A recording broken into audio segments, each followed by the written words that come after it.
Here are 5 tips for getting your dream internship in wildlife rehabilitation. So honestly, this advice will work for pretty much any job in conservation, but I've tried to tailor it specifically to wildlife rehabilitation, given that's my area of expertise. Plus, I created and managed a wildlife internship program at a wildlife rehabilitation center for many years. So basically, I know what people are looking for. The number one piece of advice I have is to start the process early. The first thing you should do is look at your options. Because wildlife rehabilitation internships are generally unpaid, or if they are paid, they only have a small stipend, you need to really think about how you want to spend your summer. I will say that some facilities will also do internships that are not in the summer, but summer internships are kind of the norm. So if your only option available to you is to intern at a center that's near your house, then that's the only one that you should apply to. But if you have the opportunity to apply for several internships, that'll increase your chances of getting one of those. In my experience, the majority of people get wildlife rehabilitation internships because they're close to home in some way.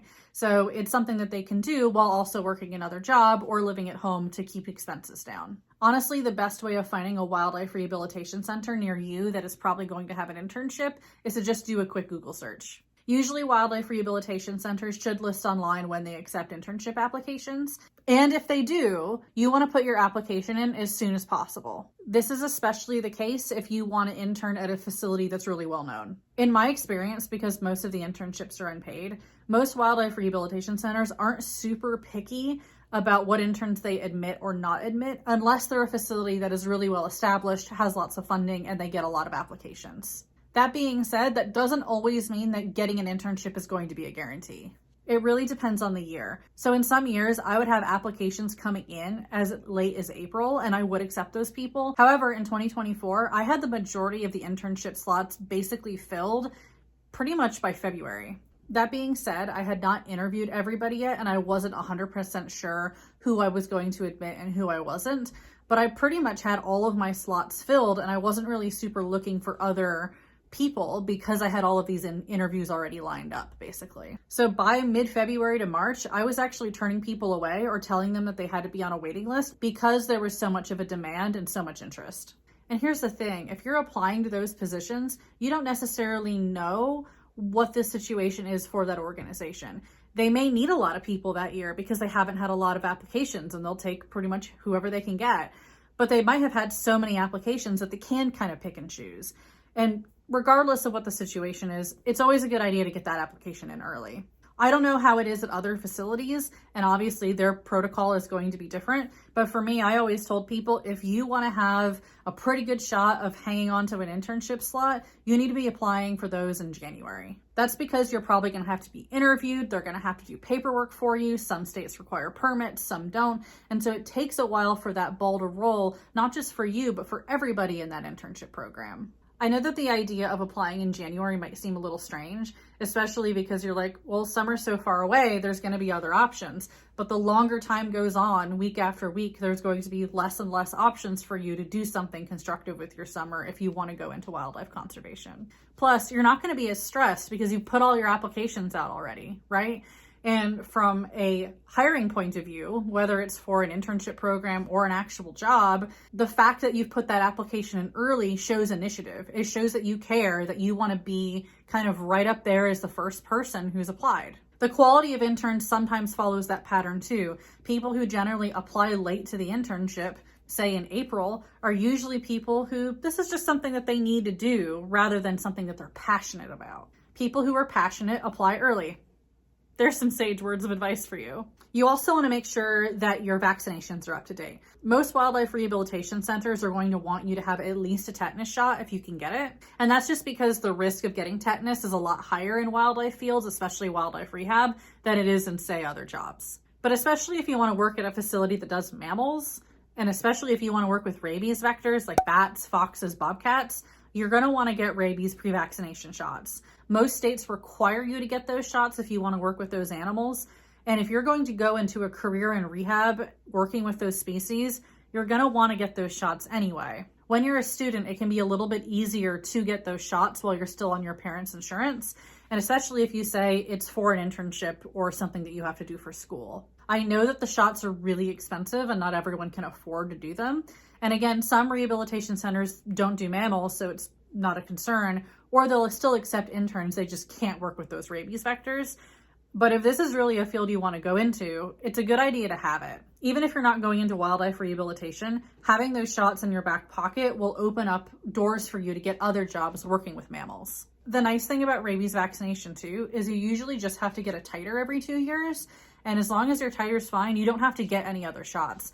I know some people that have never had to get a booster shot for their rabies vaccine just because their individual biology keeps a high antibody level. There's other people that have to get those shots more frequently. You're not going to know that until you get the shots. The reason why I say you should get rabies vaccination if you can afford it and if it's feasible for you is because it'll increase your chances of getting an internship. So when I ran my internship program, I didn't discredit people who didn't have their rabies vaccination shots, but if they had their rabies vaccination shots, they got a way more higher increased chance of getting the internship than if they didn't have it.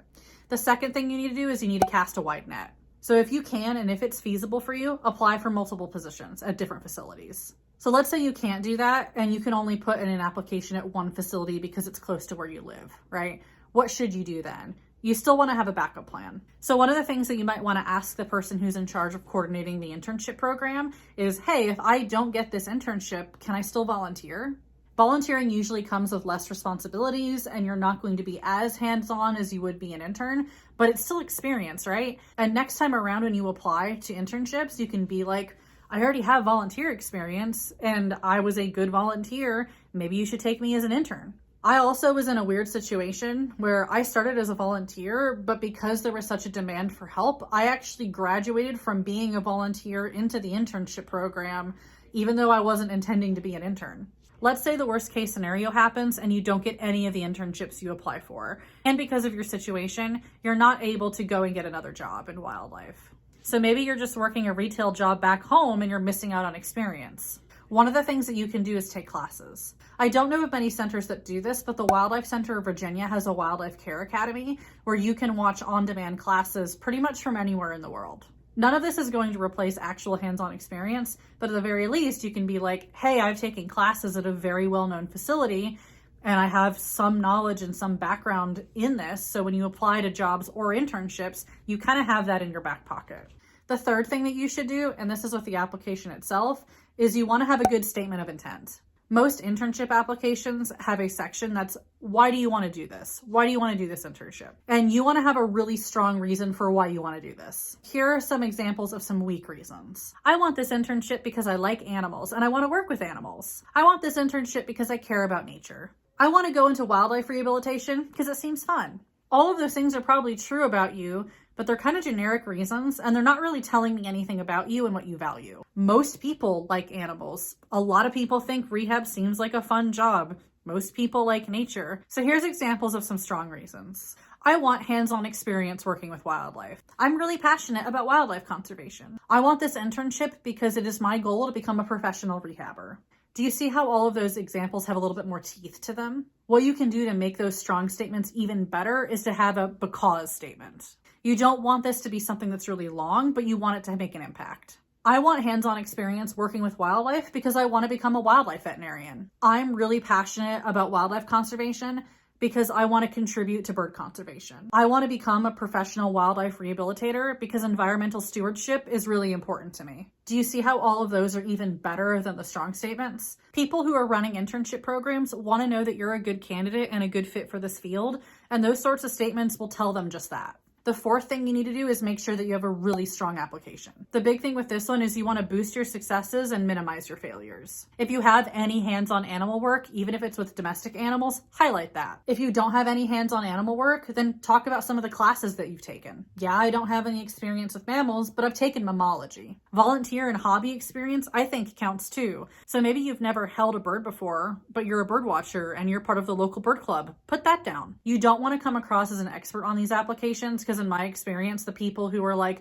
I'm an expert, I know all sorts of stuff about wildlife, are often the people that know the least. That is in part because the more you know that you don't know things. You want to double check your application several times for any errors or any details that you might have missed. I cannot tell you the number of times I've seen spelling mistakes, people have not answered certain questions, people have given non-answers to some of those questions. And that automatically makes me go, I don't think that you're really serious about this. Have professional correspondence and any phone calls or emails that you have with the internship coordinator. And by that, I mean, say please and thank you. I pretty much always end all of my emails with thank you. It may take you a couple extra seconds of your life to say, have a great day at the end of the email, or I hope you have a good weekend. But I think that courtesy matters. Even if they don't wish you the same back, it doesn't mean that it's not appreciated. Doing so kind of shows that you care about the other person's well-being, and I think that that's important.